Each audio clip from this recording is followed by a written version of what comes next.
de la doctrina de la Suprema Corte de Justicia de la Nación. El día de hoy tenemos una invitada muy especial, a la doctora Ana María Ibarra Holguín. Ella es directora general del Centro de Estudios Constitucionales de la Suprema Corte de Justicia de la Nación. Bienvenida, doctora. Le agradecemos muchísimo que haya aceptado esta invitación de participar en esta actividad con la cual semanalmente iniciamos nuestra jornada laboral en la Comisión Estatal de los Derechos Humanos. Muchas gracias por darse el tiempo y poder acompañarnos el día de hoy. Para continuar con las actividades de esta mañana, le pediría por favor al presidente de la Comisión Estatal, al licenciado Juan José Cepeda Bermúdez, que nos dé un mensaje de bienvenida. Le escuchamos, por favor. Adelante, presidente.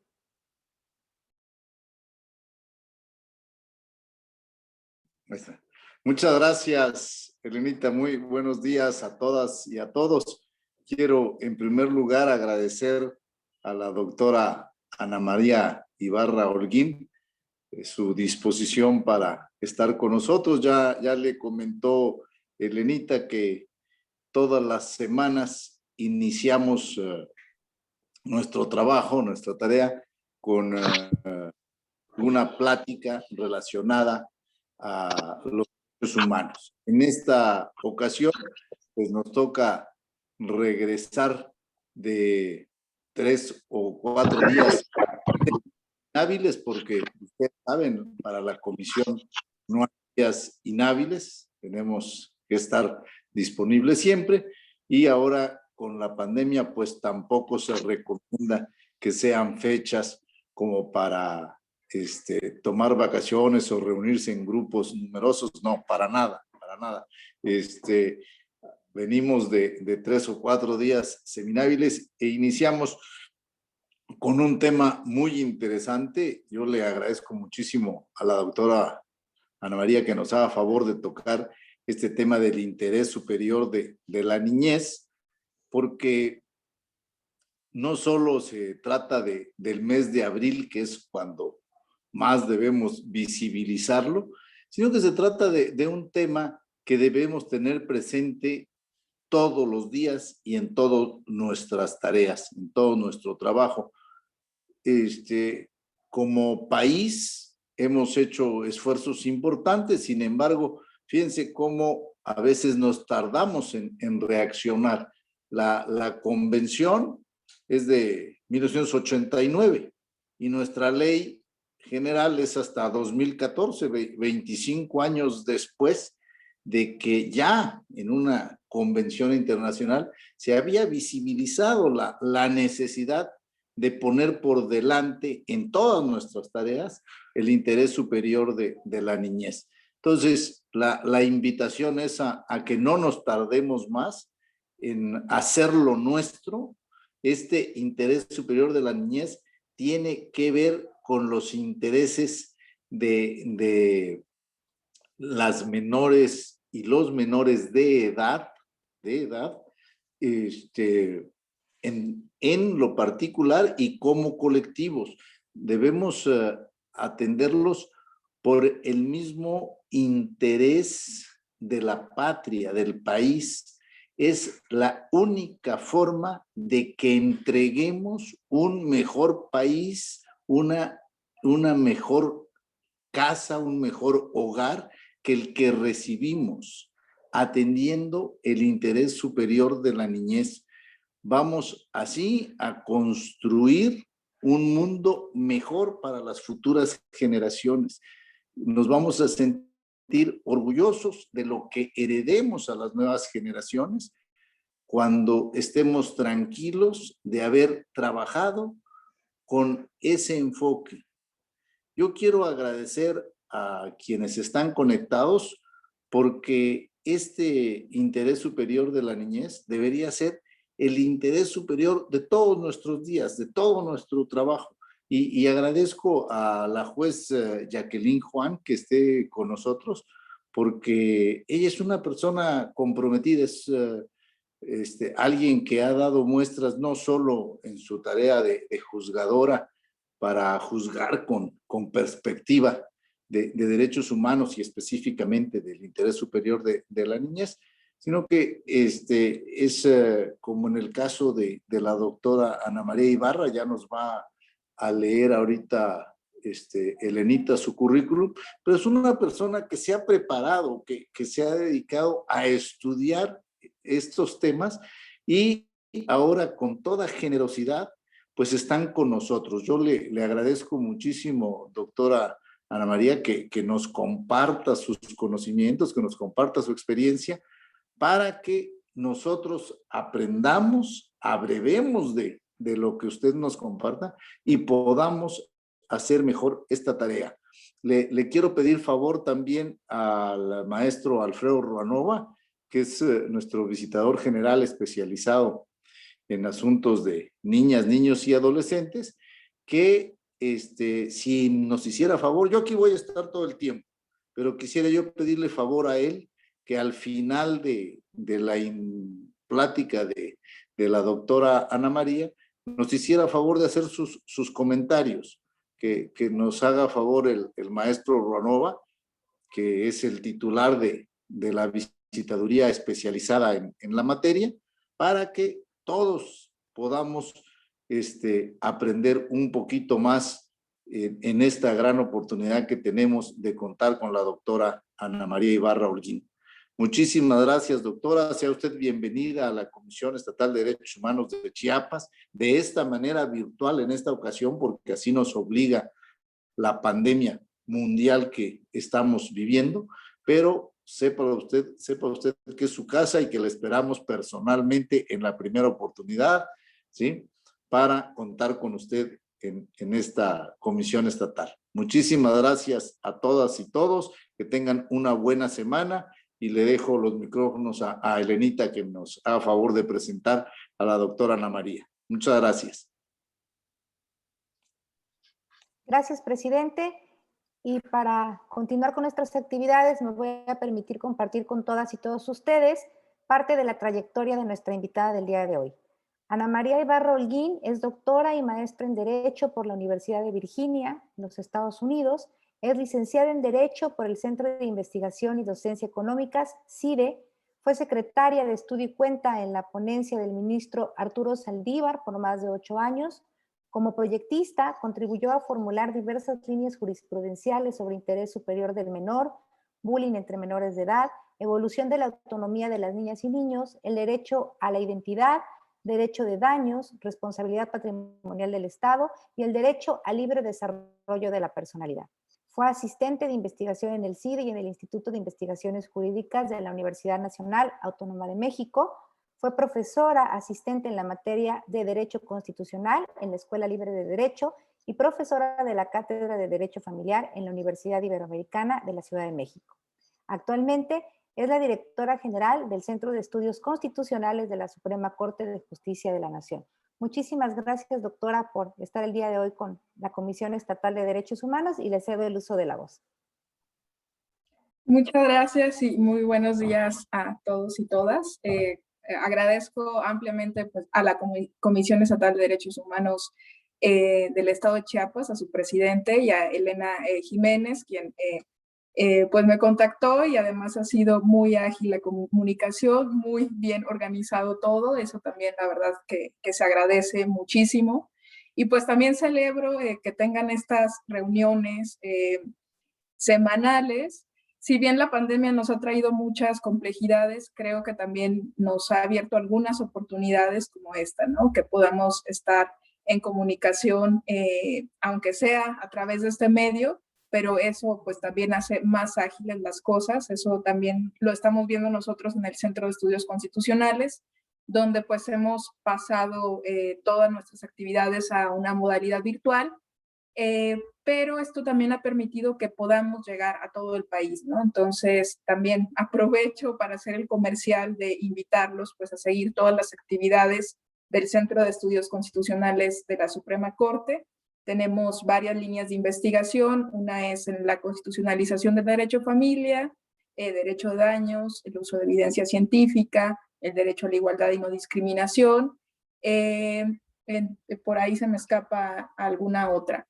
Y bueno, el uso del precedente judicial también, para poder analizar las sentencias de la Suprema Corte. Entonces, los invito ampliamente a que pues participen en estas actividades que están abiertas a todo público, y pues también nos interesa mucho tener la retroalimentación de parte de ustedes desde las realidades que se viven en las entidades federativas.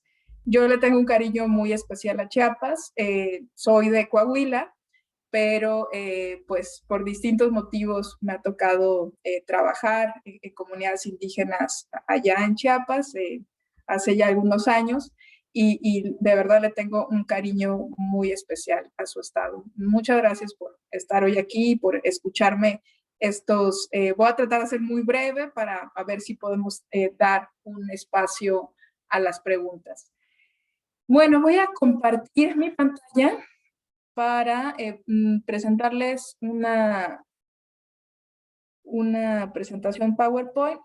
No, ¿ahí se ve bien, Elena? Sí. Sí, doctora, Normalmente, sí se ve bien.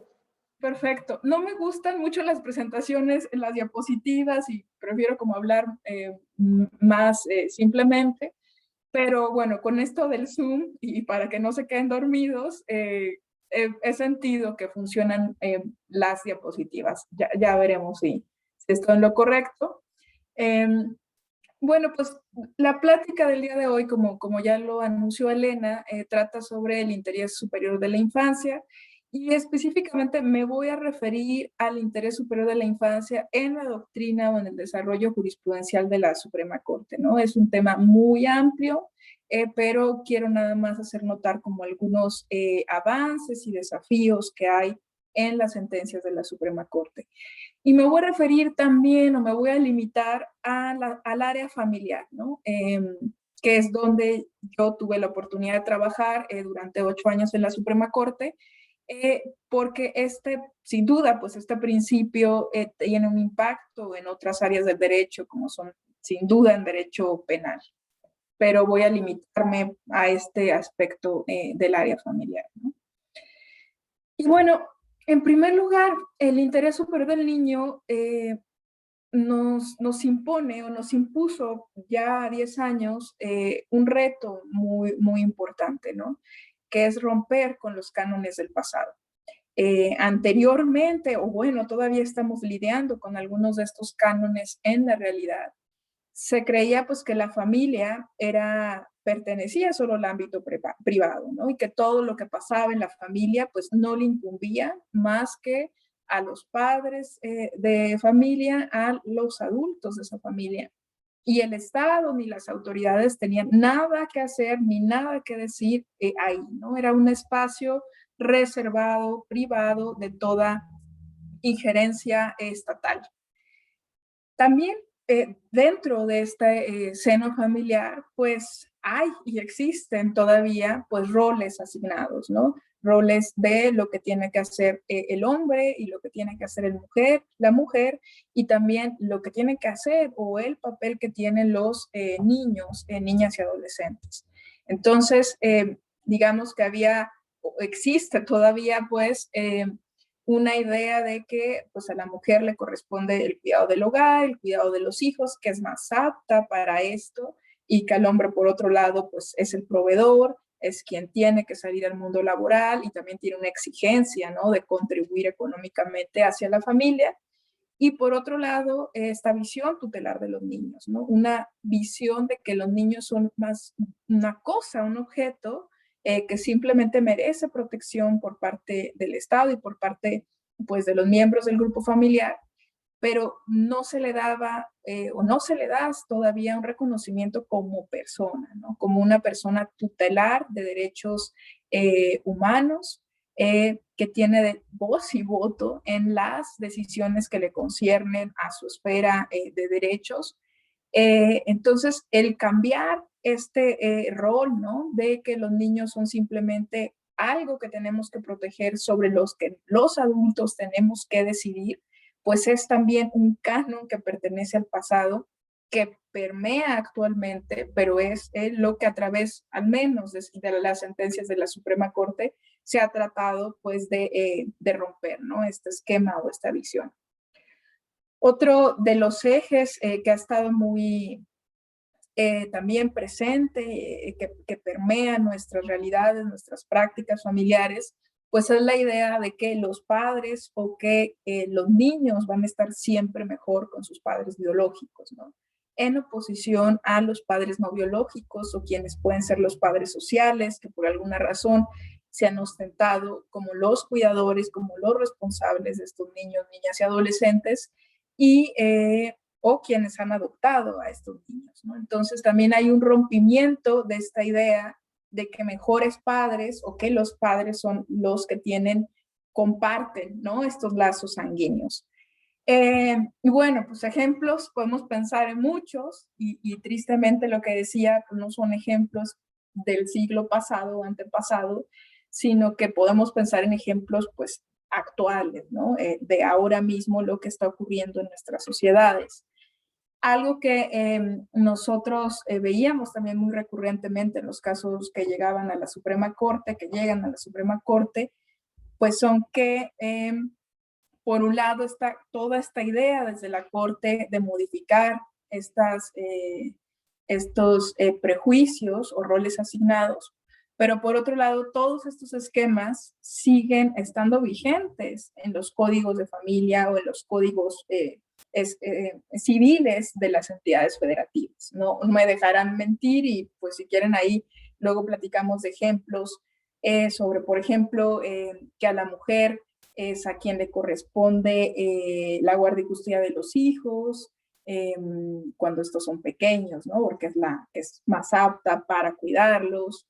En fin, hay todavía muchas normas que están en nuestros códigos civiles que reflejan todas estas visiones que, bueno, desde la perspectiva de la Corte, pues tienen que ser superadas, ¿no? Entonces, esto es lo que tenemos de un lado, ¿no? Todos estos cánones del pasado que todavía perviven, están ahí latentes y de los que tenemos que estar muy atentos. Entonces, con esta, digamos, nueva visión, lo que se ha hecho en la Suprema Corte, pues es pensar en un derecho de familia que no está reservado solo a lo privado, que no le corresponde decidir solamente a los padres, solamente a los adultos que conforman ese núcleo familiar, sino que en ocasiones, pues, el Estado está autorizado a intervenir, por supuesto, de manera modulada, por supuesto, de manera acotada, ¿no? Y una de las razones fundamentales para esto, pues, es el interés superior de la infancia, ¿no? Es muchas veces los padres, la mayoría de las veces, quieren tomar decisiones sobre sus hijos, pensando qué es lo mejor para sus hijos, pero no necesariamente eso puede ser así, ¿no? Y les pongo un ejemplo, ¿no? Recientemente se resolvió en la Suprema Corte un caso de unos padres que eran testigos, que son testigos de Jehová, que se negaban a realizarle una transfusión sanguínea a su hija de 4 años, me parece tenía en ese momento, que necesitaba la niña para solventar un procedimiento de leucemia, me parece. Los papás se oponían basados en sus creencias religiosas. Ellos de buena fe creían que eso era lo mejor para la niña. Y bueno, ahí tuvo que intervenir la Procuraduría del Estado de Chihuahua. Y el asunto llegó hasta la Suprema Corte, donde se le planteó, bueno, por un lado, la autonomía familiar, la voluntad de sus padres en proteger a la niña, pero por otro lado, a la niña misma, ¿no? Y a su vida. Y bueno, esto es, digamos, un caso límite donde vemos cómo el Estado en ocasiones tiene derecho a intervenir, incluso en contra de la voluntad de los padres, ¿no? Y vemos cómo entonces muchos de esos conflictos de familia, que les decía, se consideraban como reservados para el ámbito privado, pues son verdaderos conflictos de derechos humanos y son verdaderos casos difíciles, ¿no? Este es un ejemplo, el de las transfusiones sanguíneas, y a lo largo de mi exposición iremos platicando otros. Por otro lado, algo que también modifica el entendimiento de todas las relaciones familiares, pues es el considerar que las decisiones dentro de, para un juez, de lo familiar al menos, tienen que estar basadas en evidencia, ¿no? No pueden partir como de estos prejuicios o generalizaciones apresuradas, ¿no? De que la mamá es la mejor para cuidar a los hijos, de que la mujer tiene que quedarse al cuidado del hogar y de los hijos, de que los padres homosexuales no pueden ser buenos padres. Todos estos prejuicios, digamos, tienen que dejarse de lado y darle paso a la evidencia, ¿no? Y para determinar qué es lo mejor para un niño o niña, lo importante pues es lo que dicen las pruebas, lo que dicen los peritajes respecto de qué padre es más apto, por ejemplo, para cuidarla, y no caer en este círculo vicioso de generalizaciones, prejuicios o estigmatizaciones, ¿no? Sobre todo en contra de las personas pues que tienen alguna categoría especialmente protegida por el artículo primero, ¿no? Como son las personas homosexuales, como son las personas indígenas, como son las personas en situación de pobreza, etcétera. Y en este tema, pues también vemos, digamos, 3 puntos o 3 ejes que impactan no solo al derecho familia, sino también a los derechos de los niños, niñas y adolescentes, que son, bueno, primero, pues todos los tratados internacionales que ya nos refería el presidente, pues uno que fue fundamental para el entendimiento de los derechos de las niñas, niños y adolescentes, que es la Convención de los Derechos de los Niños, que bueno, si bien ya tiene 25 años, como él bien decía, pues realmente no tuvo una vigencia real, ¿no? Sino hasta la reforma constitucional de 2011, que por cierto también abro un paréntesis para pues decirles que estamos en los 10 años de la celebración de esta reforma constitucional y que tenemos ahí una serie de eventos en la Suprema Corte, no solo para conmemorar pues esta reforma, sino también para dar a conocer todo lo que se ha hecho a partir, ¿no?, de esta reforma y cómo a partir de las sentencias de la Suprema Corte es que pues estas modificaciones al texto constitucional no se quedaron ahí simplemente como una carta de buenos deseos, sino que sí han tenido aplicación y sí han sido letra viva, ¿no? Gracias a estos precedentes. Y pues sí, gracias a esta reforma del 2011 es que todos esos tratados que muchos ya estaban ahí en nuestro pues, ordenamiento nacional pasaron a ser obligatorios, ¿no? Y pasaron a ser un referente obligado, no solo para los jueces, sino para todas las autoridades estatales, donde pues a partir de esta nueva visión, no solo se tienen que aplicar los derechos humanos contenidos en la Constitución, sino también los derechos humanos que están en todos los tratados internacionales que en México ha firmado. Entonces, sin duda, esto pues viene como a ampliar, ¿no?, la gama de derechos de los niños, niñas y adolescentes de una forma pues muy fuerte, muy amplia. Y además esto tuvo una proyección en distintas leyes que son leyes generales, como la Ley General de los Derechos de las Niñas, Niños y Adolescentes, que es pues una ley avanzada, ¿no? Realmente es una ley que viene a recoger todos estos principios internacionales y viene a poner orden, digamos, en todo lo que las autoridades estatales tendrían que estar tomando en cuenta al momento de tomar cualquier decisión que le concierna a los niños, niñas y adolescentes. Además, pues hay un tema pendiente muy fuerte, al menos en el ámbito familiar, que es la obligación de expedir un código único procesal, que está todavía en el tintero, que también daría uniformidad a todos estos pues, códigos estatales que, como yo les decía en un principio, todavía reflejan estos cánones del pasado, ¿no? Yo siempre pues enfatizo en la necesidad de una reforma mayúscula, ¿no? En el ámbito familiar, porque ya no sostiene un análisis, ya no se sostienen estas normas, ¿no? Desde una visión de la Constitución o de los derechos humanos contenidos en los tratados internacionales.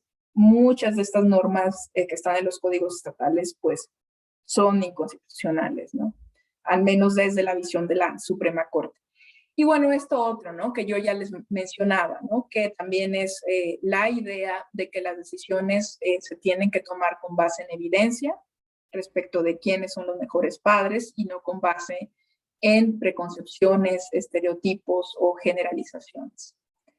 Y lo otro es que también la evidencia ha sido importante en ciertas decisiones, no solo respecto de qué padre es mejor, por ejemplo, para tener la guardia y custodia de un hijo, sino en preguntas complejas, por ejemplo, sobre si realmente las transfusiones sanguíneas son necesarias para recuperar la salud de una niña que tiene leucemia o no. Esa es una pregunta pues que requiere evidencia y para esto también las autoridades tienen que acercarse a la evidencia, ¿no? No, las decisiones no pueden ser tomadas como pues me late, yo creo, o leí o escuché, sino más bien tienen que ser bueno y que me dicen los médicos, que me dicen los peritos, tienen que tener esa solidez, ¿no? Porque de otro modo no puede decidirse lo que es mejor para los niños. De otro modo, pues simplemente se está encubriendo, ¿no? Una práctica basada en generalizaciones, estereotipos o prejuicios.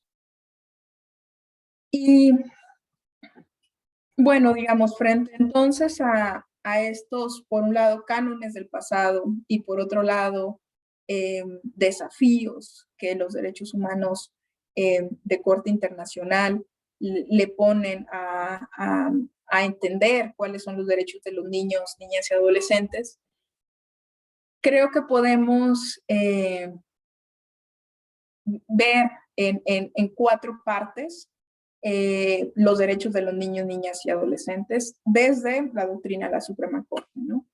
Primero vamos a hacer una referencia breve sobre qué es el interés superior del niño, que es un concepto medio complejo e indeterminado, y luego cómo este interés superior se refleja, yo lo veo al menos en familia en 3 cosas, ¿no? En la responsabilidad parental, que es como en todas las obligaciones que tienen los padres frente a sus hijos, en la autonomía de los niños, niños y adolescentes, y por otro lado, en admitir nuevas parentalidades, ¿no? Que es admitir, pues, por ejemplo, que los padres homosexuales pueden ser buenos padres, o que los padres que no son biológicos, sino los padres sociales también pueden ser buenos padres. Vamos una a una. ¿Qué es el interés superior del niño? ¿No? Porque está por todos lados. Vemos siempre que decidir el interés superior de la infancia tiene que estar presente, decidir con perspectiva de la infancia. Bueno, pero ¿qué es esto? ¿No? ¿Qué es el interés superior de la infancia? Es decidir lo que es mejor para un niño, y adolescente. Entonces nos quedamos igual. ¿Qué es decidir lo que es mejor? ¿Cómo vamos a saber qué es lo mejor para un niño, niño, adolescente? Bueno, primero, pues que esto no puede decidirse a priori.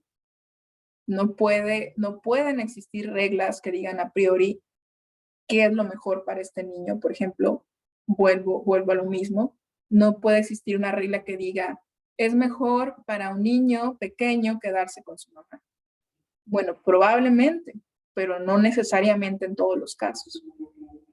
Entonces, lo que nos impone el interés superior del niño es no tomar decisiones en abstracto, sino tomar decisiones en el caso concreto, viendo las circunstancias particulares. Solamente así podrá llegarse a una mejor decisión. Y de nuevo, con información, con evidencia, no con generalizaciones. Entonces, a partir de este principio, no puede darse una solución totalizadora, una solución que siempre va a aplicar en todos los casos, sino que habrá que ver caso a caso, ponderando todas las circunstancias que ahí se encuentren, con base también en evidencia. Y este interés superior del niño, pues también no es un derecho tan fácil, no es un derecho que nos diga exactamente qué tenemos que hacer a las autoridades y a los jueces, sino que funciona más como una directriz, ¿no? Esta cosa de decidir lo que es mejor para el niño, que impone deberes a las autoridades, a los jueces, que nos van a ayudar a ir tomando decisiones en concreto, ¿no? Entonces, para las autoridades estatales, por ejemplo, se ha dicho en la Suprema Corte que primero, cuando hay niños en juego, en todo, en la toma de decisiones de política pública, en la toma de decisiones legislativas también, se tiene que velar por este interés. ¿Cómo se tiene que velar por este interés? Primero, pues entendiendo que los niños necesitan medidas de protección reforzadas.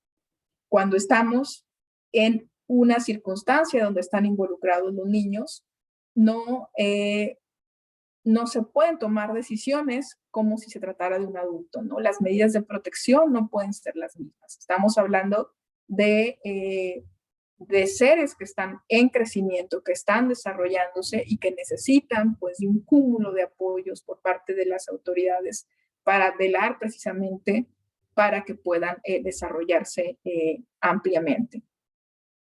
Y por otro lado, no lo puse ahí, pero es un eje fundamental, pues el considerar al niño no como un objeto, sino como un sujeto que tiene voz, que tiene voto, que es titular de derechos humanos y no es simplemente un objeto de protección, ¿no? Yo creo que es un cambio fundamental sobre el que todavía nos falta trabajar mucho, no solo en el tema de las autoridades administrativas o legislativas, sino incluso en las decisiones judiciales. Y bueno, por ahí les puse 3 ejemplos de sentencias de la Suprema Corte donde se han dado o advertido estas obligaciones o estos deberes para las autoridades estatales, ¿no?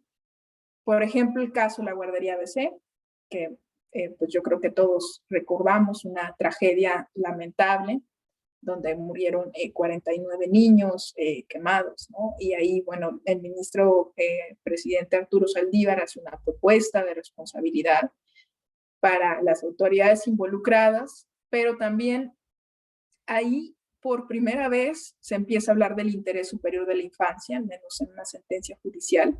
Todavía no estaba en nuestro artículo 4º constitucional, y ahí la Corte ya empieza a hablar del interés superior de la infancia y explicar, ¿no?, estas medidas de protección reforzadas cuando se tiene bajo el cuidado a los niños. Otro caso, pues el caso de las madres en reclusión, donde la Corte también establece cómo se tiene que dar la separación entre una madre con su hijo cuando el niño ha alcanzado cierta edad y tiene que salir del centro de reclusión. La Corte dice sí, tiene que irse, no puede crecer en una prisión, pero también esta salida tiene que ser gradual, tiene que ser cuidando el lazo afectivo con la madre, tiene que ser con ciertas garantías, ¿no? Y otro ejemplo, pues el caso de bullying escolar, donde también se establece por la Suprema Corte pues la serie de deberes que tienen las escuelas frente a los niños para protegerlos en contra de la violencia, ¿no? Que es un fenómeno muy común. Estos son solo algunos ejemplos de los deberes que tienen las autoridades estatales, no jueces, ¿no?, sino las autoridades administrativas.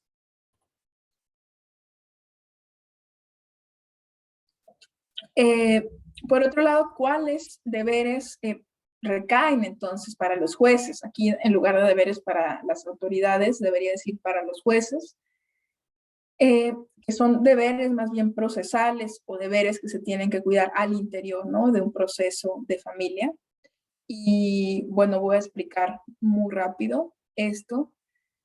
Por un lado, la Corte ha dicho ya en muchos precedentes que cuando está en juego un niño, niña o adolescente, no es necesario llegar al extremo de que se pruebe que se le está causando un daño, sino basta que se le ponga en una situación de riesgo. Por ejemplo, esta teoría empezó cuando un papá dejó de incumplir sus obligaciones alimenticias y él se defendió diciendo, no, es que no me pueden quitar la patria potestad porque no lo estoy poniendo, no le estoy generando un daño, porque su mamá se hace cargo de él, porque su mamá le ha dado todo lo que necesita, entonces yo no lo he puesto en una situación, no lo he dañado, el niño está bien. Entonces ahí la corte dice, bueno, sí, pero era tu deber, ¿no? Darle estos alimentos. Y además, no importa, no tenemos que llegar al extremo de que se le cause un daño a los niños para tomar acción. Basta con que se les coloque en una situación de riesgo, porque si no, pues imagínense, tendríamos que esperar a que los niños ya estén, ¿no? En una situación de afectación a su salud, de afectación a su integridad para que el Estado pudiera reaccionar. Y la Corte ahí ha sido enfática, ¿no? Cuando estamos hablando de niños, tiene que haber una cosa, digamos, como precautoria o preventiva o anticipada de que si hay una situación de riesgo, ahí ya puede entrar el Estado, ¿no? O, por ejemplo, en este caso de las obligaciones alimenticias, si hay un incumplimiento, no importa que otra persona se esté haciendo cargo, ya debe haber una consecuencia, porque estás incumpliendo un deber que pone en riesgo a tu hijo, ¿no? En ese caso. Por otro lado, bueno, esto de estándar de prueba es un poco a lo mejor complicado, pero bueno, en los juicios no se decide con el 100% de certeza, no puede tenerse el 100% de certeza de las cosas. Vivimos en un mundo de información insuficiente, entonces se toman decisiones con base en distintos estándares, ¿no? Dependiendo de la materia, ¿no? Por ejemplo, en materia penal se toman las decisiones basadas en más allá de toda duda razonable, porque lo que está en juego es la libertad de las personas. Entonces ahí sí tenemos que ser estar completamente seguros, casi al 100% de que la persona fue culpable para poderle imponer una condena. Si hay una duda de que es inocente, pues se tiene que dejar esa persona libre, en teoría, ¿no? Ya sabemos que en la práctica no funcionan las cosas así. Pero en materia familiar, pues lo que se ha dicho por la Suprema Corte es, basta con que yo tenga una certeza, digamos, más o menos relevante o fuerte, frente a varias hipótesis, elegir aquella que tiene mayor solidez para proteger a los niños, ¿no? Entonces, este es el grado de corroboración que se necesita para determinar, por ejemplo, que se puso a un niño en una situación de riesgo. Este se llama estándar de probabilidad prevalecente. Y bueno, esto, ¿no? De nuevo, que las decisiones estén basadas, pues, en evidencia, en peritajes, en información. También se imponen para los jueces desde estas sentencias de la Corte pues un cúmulo de deberes que los obligan a ser jueces activos, a estar muy pendientes de lo que pasa en el proceso que se les está poniendo enfrente. No pueden ser jueces que se queden cruzados de brazos, que nada más vean o resuelvan lo que les piden las partes. Tienen que ver, hay un niño, ¿y cómo está ese niño? ¿No? Si estamos hablando de un divorcio, ¿y qué va a pasar con los niños?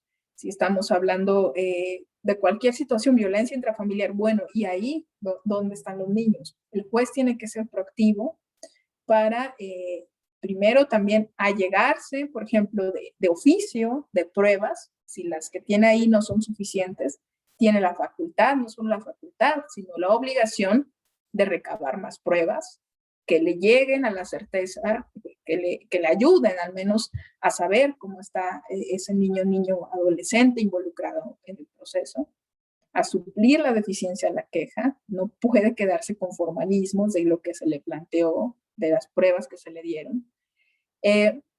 Entonces ahí el juez tiene que ser pues muy activo, tiene que estar muy al pendiente de qué es lo que va a pasar con el niño que tenga enfrente, ¿no? Esto no solo es una facultad, como ya decía, sino es un deber de todos los jueces y juezas para velar por el interés superior de la infancia, ¿no? Y bueno, de estos ejemplos hay muchos en la Suprema Corte. donde pues se ha permitido que el juez vaya más allá incluso de lo que está planteado, ¿no? De lo que llamamos que es la litis de los asuntos. Por ejemplo, en un caso, este es de materia penal, pero sirve de ejemplo, en un caso se quería la mamá estaba dando el perdón del ofendido cuando su hijo había sido por otro niño, pero había sido vejado, es una práctica que le llaman salado, no sé si ustedes lo conocen, en sus partes genitales, y le había dado el perdón, pero bueno, la corte resolvió que esto atentaba contra la dignidad del infante y no podía darse el perdón, ¿no? Por parte de la madre, sino tenía que velarse por el interés superior del niño. Entonces, ejemplos como estos hay muchos, ¿no? Donde los obstáculos procesales no son infranqueables siempre, sino se tiene pues que ver la manera de cómo, incluso en segunda instancia, incluso ya en sede de la Suprema Corte, de cómo proteger al niño que esté ahí involucrado. Otro eje fundamental que ya hemos hablado es pues esto, ¿no? De considerar a los niños como sujetos de derechos. ¿Y esto qué implica? Pues que son seres autónomos, autónomos de sus padres, autónomos del Estado, autónomos de sus profesores, que tienen intereses y deseos propios que valen igual, y que esta autonomía se va desarrollando también progresivamente. No es lo mismo pues nosotros ver o atender lo que dice un niño de 3 años, un niño de 2 años, a lo que, por ejemplo, ya podría opinar un niño de 14 años, ¿no? Entonces, la Corte ha dicho, bueno, esta autonomía va creciendo mientras va adquiriendo como más madurez, y esto implica que en todos los procesos en los que están los niños involucrados, los tenemos que escuchar. No importa si son niños pequeños, bueno, no de 2 años, obviamente, pero a partir de los 3, 4, pues ya hay algo que vale la pena escuchar, ¿no? No quiere decir esto que se deba decidir siempre lo que los niños quieren. No quiere decir que vamos a hacer lo que los niños quieren. Pero sí es parte muy importante de los procesos escucharlos. Seguramente algo en lo que ellos dicen va a ser revelador, ¿no? Y mientras van creciendo más, sí van pudiendo tomar decisiones por ellos mismos, tomando en cuenta que, ¿no? ¿Cuándo sí pueden tomar decisiones? ¿Cuándo no? Bueno, otra vez no se sabe, depende de los casos enfrente, pero para determinar esto se tiene que tomar en cuenta pues su grado de madurez y también el tipo de decisión. No es lo mismo el decidir, por ejemplo, con qué papá van a vivir, que el que quieran decidir, por ejemplo, ellos mismos cambiarse de nombre, ¿no?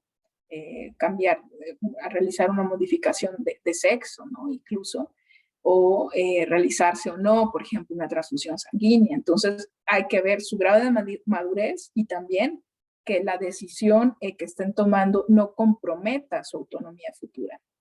Por ejemplo, en esto la Corte resolvió recientemente que es constitucional la prohibición de que los niños se puedan casar, ¿no? Incluso los niños de 16 años, las niñas de 16 años. Y esto podrían decir, pues, ¿por qué? Si estamos respetando su autonomía y su voluntad. Por un lado, sí, pero por otro lado hay que ver qué tipo de decisión es. Es una decisión que compromete su autonomía futura. Entonces, digamos, en una línea muy general y muy gruesa, lo que podemos decir es que los niños no pueden tomar decisiones por sí mismos que comprometen su autonomía o lo que va a ser de sus vidas después, porque a lo mejor lo están tomando autónomamente ahora, pero si eso es una decisión tan fuerte de la que después no pueden retractarse tan fácilmente o que puede tener consecuencias muy graves, pues ahí se tiene que ser más cuidadoso respecto de lo que opinan los niños.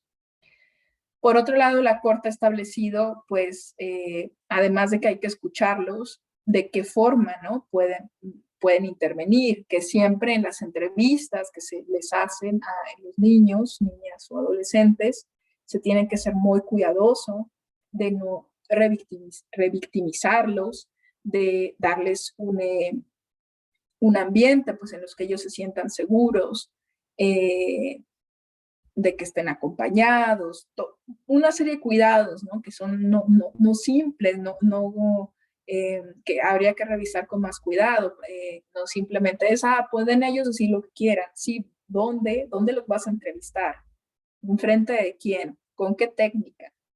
Y luego, ¿cómo vas a ponderar eso que te dijo el niño? No es lo mismo el tomarle una entrevista a un adulto que el tomarle una entrevista a un niño. Los niños tienen pues referentes muy diferentes, entonces también aquí interviene pues toda una cosa de la psicología del testimonio y una cosa que se le llama psicología del testimonio infantil, ¿no? Que también es muy importante como para poder realmente advertir qué es lo que te está diciendo un niño. Y esto pues es importante, pues sí, en nuestros casos de guardia y custodia, pero imagínense en caso de abuso sexual, ¿no? Se tiene que ser muy cuidadoso de cómo se recaban las entrevistas a los niños para no revictimizarlos y para realmente entender lo que ellos están diciendo, lo que ellos quieren decir. Eso significaría escucharlos realmente, ¿no? Activamente, y no nada más darle como una palomita a esa obligación procesal. Luego, pues el tema de responsabilidad parental, ¿no? Que es como un cambio de visión de la patria potestad, que antes era como esta cosa de que los papás tienen derechos sobre sus hijos, derecho a corregirlos, derecho a educarlos, derecho pues a decidir por ellos, ¿no? Entonces esta visión ya no existe o ya no debe existir, sino es más bien, no, los papás no tienen derechos frente a sus hijos, los papás tienen una responsabilidad, los papás tienen la oportunidad única de ser padres y frente a eso tienen obligaciones. No son los dueños, no son cosas los niños. Entonces, esto pues también es otro paradigma, ¿no? Entender cómo desde eso los padres son los guardianes, pero no están por encima de sus hijos. Y en este sentido, pues se han tomado desde la Corte decisiones, como yo les decía, en contra de la voluntad de los padres, como son el caso de las transfusiones sanguíneas, o los casos de educación sexual, ¿no? Hay varios casos también donde los papás se negaban a que sus hijos recibieran educación sexual en las primarias. Y bueno, ahí la Corte dijo, bueno, no, esta es una información necesaria, importante para los hijos, a los que los padres no se pueden contraponer, ¿no? Y esta pues, nueva visión, pues sin duda impacta cómo se debe terminar la guardia y custodia de los niños y cómo se debe terminar el tema de visitas y convivencias también con los padres, ¿no? De nuevo, los padres son responsables de los hijos, no son dueños de los hijos. Y también el interés superior del niño que nos mandata decidir lo que es mejor para el niño, pues nos obliga a decir realmente lo que es mejor, ¿no? No lo que creemos, no lo que asumimos o suponemos. Y entonces esto nos lleva a admitir nuevas parentalidades, basadas en evidencia en el sentido de que, pues tal vez esta preconcepción de que, por ejemplo, los papás homosexuales, ¿no? Las parejas homosexuales no pueden ser buenos padres. ¿De dónde sale esa conclusión? Muéstrenme la evidencia, ¿no? Y la Corte, como en este ejercicio de muéstrenme la evidencia, pues resolvió, no hay evidencia alguna en el mundo que determine que se le causaría un daño o un perjuicio a los niños por crecer con papás homosexuales. Por el contrario, lo que se muestra es que los niños van a poder crecer en una familia y se muestra pues que hay buenos padres y malos padres homosexuales o heterosexuales, ¿no? Entonces que esto también hay que verse de nuevo caso por caso. Y lo mismo respecto a los padres biológicos versus los padres sociales, ¿no? En estos casos donde llegaba un papá con una prueba de ADN y decía, pues es que ahí dice que yo soy su papá. Pues sí, pero te has aparecido 10 años después, ¿no?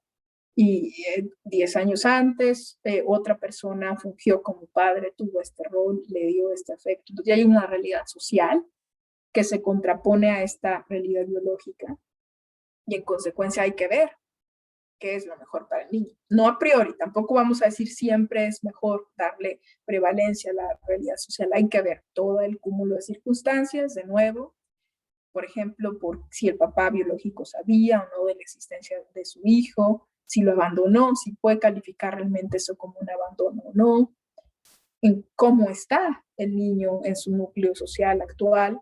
Entonces es ponderar, ¿no? De un lado una cosa y otro lado, y con base en todo eso tomar la mejor decisión. Y bueno, esos serían así de forma muy apresurada, pues digamos, los ejes sobre los que se ha articulado el interés superior de la infancia en las sentencias de la Suprema Corte. Hay mucho, todavía muchísimo por resolver. Además, la tecnología y todos los avances plantean nuevos retos siempre, ¿no? Entonces, siempre habrá pues decisiones importantes en ese tema de la infancia. El tema de los niños migrantes, pues es, por ejemplo, uno de los grandes pendientes de la Suprema Corte. Pues muchas gracias, yo lo dejo aquí y bueno, pues si todavía tenemos tiempo para preguntas, pues estoy atenta a sus preguntas y comentarios. Gracias, doctora. Como lo señaló el presidente, el licenciado Juan José, le cedería al maestro Alfredo Urbanova Ortega, visitador general de Asuntos de Niños, Niños y Adolescentes, el uso de la voz para que haga los comentarios que manifestó el presidente. Adelante, por favor, maestro, si es tan amable. Sí, gracias. Muy buenos días a todas y a todos.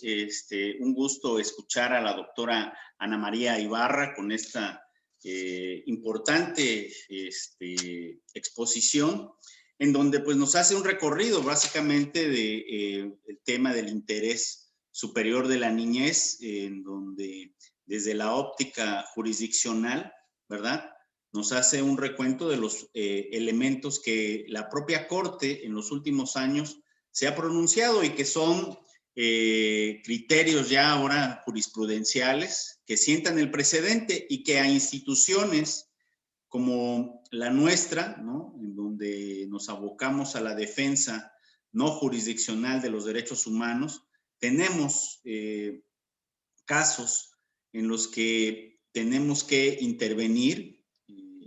Hay niñas, niños y adolescentes, indígenas, migrantes, ¿verdad?, con discapacidades, y que hace que en nuestro diario vivir pues nos veamos obligados a tener este importante principio de aplicación en lo concreto para poder hacer la defensa de los derechos humanos de niñas, niños y adolescentes. De ahí la importancia, pues, que con esta visión que nos trajo la doctora, podamos nosotros ir complementando nuestro criterio como defensores de derechos humanos. Aquí rescato por mucho estos cuatro elementos sobre los cuales ella centró su plática al hablar de la responsabilidad parental, la autonomía y la nueva parentalidad,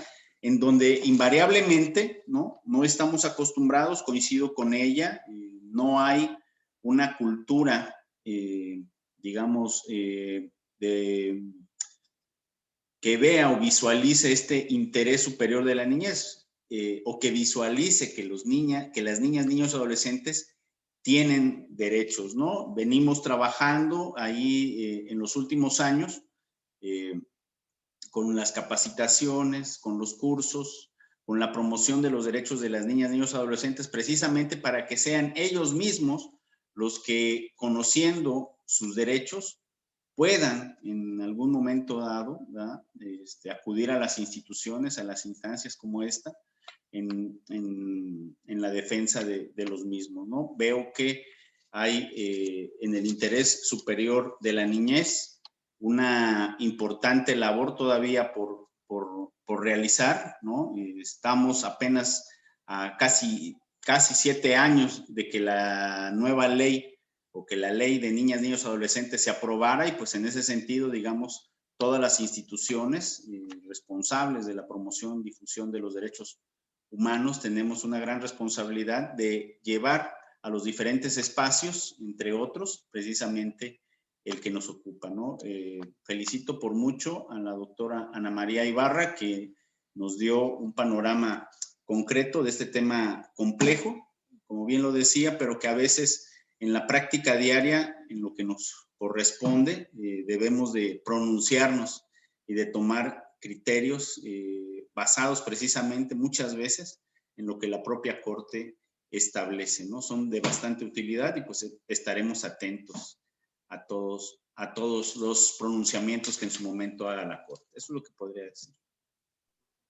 Muchas gracias, maestro Alfredo. Y si me permite, licenciado Juan José, daríamos paso a las preguntas que hay en el chat. Gracias.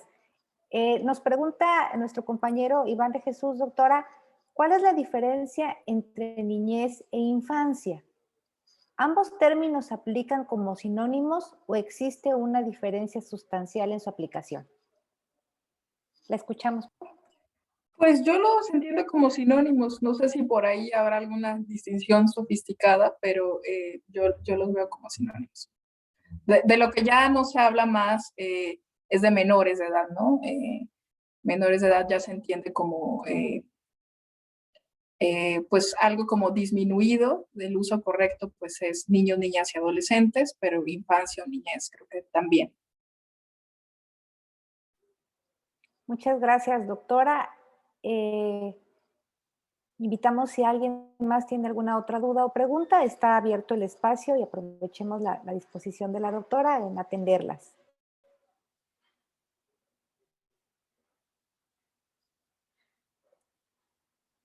De lo contrario, presidente, ¿le gustaría hacer alguna intervención de cierre?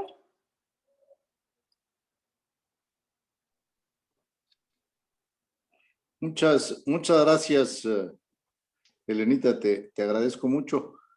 Yo nada más quisiera reiterarle nuestro agradecimiento a la doctora Ana María y destacar lo que ya mencionaron tanto ella como el maestro Ronova. Es un gran reto, una enorme transformación la que nos hace falta como sociedad para superar esos cartabones, esos paradigmas, esas conductas anquilosadas, cerradas, costumbristas, que nos llevan a establecer criterios que no necesariamente atienden al interés superior de la niñez y que sí en un momento dado llegan a violentar sus derechos humanos en los diferentes enfoques. Y nos puso ejemplos la doctora que a mí, la verdad, me cuestionan a lo mejor un poquito por razones de que parece ser que aquí en el grupo de los que estamos participando en este momento, pues a lo mejor soy de los mayores, y entonces cuesta más trabajo a quienes ya estamos en la tercera edad o ya fuimos vacunados, nos cuesta más trabajo aceptar que esos casos que pudiéramos considerar de excepción son casos que tienen que estar jurídicamente tutelados y son responsabilidad del Estado mexicano protegerlos, ¿sí? Ampliamente, y que no pueden considerarse, ¿sí? Al margen, ni se pueden seguir manteniendo criterios que violenten ni un día más la situación que viven esos menores de edad. Perdón, tengo que acostumbrarme a decirlo siempre de edad, porque como bien señala la doctora, infancia, niñez pueden ser sinónimos, pero cuando se habla de menores tiene que ser de edad, hay que aclararlo, que estamos refiriéndonos a la edad, no de ninguna manera pensar en una situación disminuida de la persona, de ninguna manera. Que esta niñez ¿sí?, no sigan sufriendo esas violaciones, porque la familia contempla que así le tocó y que los papás biológicos son la mejor opción que tiene. No es cierto, no es cierto. Tenemos que superar eso y creo que es el reto más grande. Qué bueno que tenemos esta oportunidad de tener las pláticas y qué bueno que ahora ya hay ese gran avance en materia judicial que los órganos responsables de la administración de justicia tienen esa perspectiva, esa visión, ese enfoque de proteger el interés superior de la niñez y hacer a un lado esos usos y costumbres, esas prácticas que históricamente se consideraban como los criterios acertados. Yo creo que eso lo tomo como el reto más importante que tenemos, porque voy a hablar de algo que a lo mejor es trillado, pero hay un dicho muy claro. Dice, renovarse o morir, ¿sí? Tenemos que cambiar nuestros criterios, tenemos que renovarnos diario, ¿sí? Y ya no permitir que algo que claramente violenta los derechos de niñas, niños y adolescentes pueda subsistir, ¿no? Lo tenemos que superar. A mí me da muchísimo gusto esta plática, le agradezco a la doctora, y desde luego la Administración de Justicia pues es la autoridad competente para proteger finalmente en una controversia de opiniones a las niñas, niños y adolescentes. ¿Quién los va a proteger? Pues que los juzgadores lo hagan con esa perspectiva, y celebro, festejo los avances de la Corte, me da muchísimo gusto, y mi invitación para que todos hagamos una reflexión, ¿sí? Y veamos siempre en todo nuestro actuar, todos los días, el interés superior de la niñez. Yo creo que debe tener por ahí Elenita la imagen, doctora, de nuestro reconocimiento, de nuestro agradecimiento, que le haremos llegar físicamente de parte de todos quienes estuvimos presentes en la plática, ¿sí? Pero que en esta condición de presidente de la comisión me toca a mí suscribir un reconocimiento que le otorgamos por esta generosidad suya de compartirnos sus conocimientos. Ahí está la imagen. Reciba usted, por favor, de manera virtual ahorita, pero Elenita debe tener el original que le haremos llegar físicamente, para agradecerle de parte de todas y de todos el que nos haya hecho favor de dictar esta plática, que la verdad a mí se me hace pues cuestionadora, nos conmina a que reflexionemos, a que nos analicemos personalmente y veamos los cambios que necesitamos hacer cada uno en el desempeño de nuestras tareas. Nos interpela claramente. Para mí fue una plática que me cuestionó y se lo agradezco muchísimo. Le agradezco a todas y todos. Les deseo una excelente semana y un excelente regreso a nuestras tareas cotidianas. Buenos días. Muchas gracias, presidente.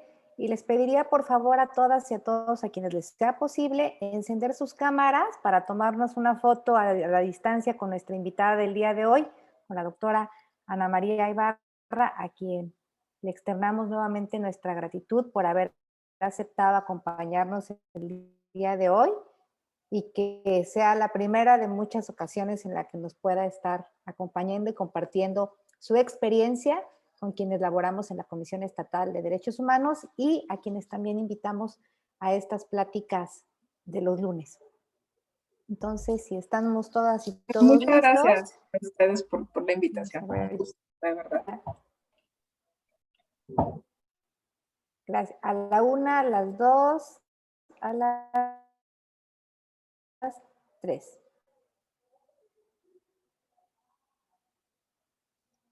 Muchísimas gracias, doctora, muchísimas gracias. Hay un comercial último. Las publicaciones del centro también las pueden descargar en la biblioteca. Tenemos ahí todo gratuito. Están todas las sentencias de la Corte de forma analizada. Bueno, no todas, en varios temas. Y bueno, muchos textos que yo creo que pueden ser de utilidad. Muchísimas gracias, doctora. Y gracias a todas y todos por conectarse. Nos vemos el próximo lunes. Hasta luego. Gracias, doctora.